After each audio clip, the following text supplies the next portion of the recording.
Na Rympei U channel nabynta paidbah Bri U Hynñiewtrep.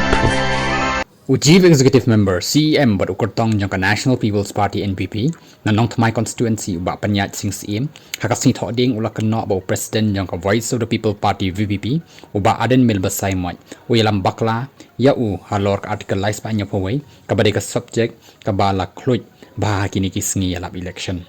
ladaki Bri U na kiwe ki jella ki bamdan 6 schedule ki akun menta bat sha jing 8 ban yo yaka kumno kan na long baka jella kum ka jongi kabala yo ka jingyada naka 6 schedule kam sngo thu yaka bor jangka ong CEM hadin ba depth tab vote hakasing thoding ulaban rap ru da ka ba ong hakisnem bala lej nila sha ialam bakla how president ka VPP hakaba ula kam baka jingdawa yaka artikel lais pa nya phowai kanom lam sha ka jing pendo no yaka 6 schedule hnrei hadin bala puli bahaya baroh ar ni shem baka 6 schedule ka kham khlan ban yaka artikel lais pa nya phowai namar ka ai ka jingyada batengka yaka riti ka dustur barius pa jongi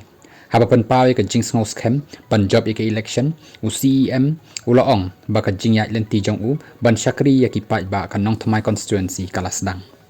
ni sngo scam baki paidbah kin vote yaka party habapan song nong rem yaki jing persang jongi ban nang pen khlan yaka 6 schedule bat ban le AA halor ki mat ki bakongsan nalor kani nilala ban menjur ya bon ki bil bakongsan ban yada yaka jai ben riu ban ngi pentik naru yaka roy ka san jang ki constituency ula ban rap ula banjur ya ka jing don kam ban le AA halor ka jing kardo balamat daki paidbah ka constituency nalor ka jingwat ya ki lat ki lenti ban weng ya ka jing haka jing bom yo kam yo jam nakababo ya ki coaching center ka vocational training skill development batru banbo ya ka rehabilitation center jong kinong di drop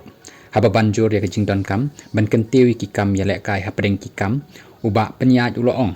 ngan seterwa ban shnaya artli ki madan hapok kanong thamai constituency kaban ai jing mentoi ki khna bat ki samla badan sam ula banjuru ya ka jing don kam ban penjana ya ki jaka ai jing sumar hapok ka constituency